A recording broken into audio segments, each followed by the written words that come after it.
iminka shalay ka fara hees baa soo baxday 3 milyan oo qof bay maraya dadka youtube ka daawo muxaadaro maanta tafsiir quraanka ama muxaadaro sheekeeyada waxaa laga yaabaa laba boqol oo qof inaan leeyahay markaas la isku wada tuuray hees barbar hees barbar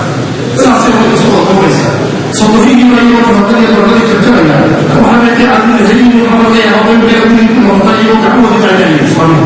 وأي يوسف كذلك والله مسشي أي رب ساسه وخويا كجلاد بدعية تكوسي بدعية تمرة بدعية ولماذا لا يتسمى ومدي لماذا يتسمى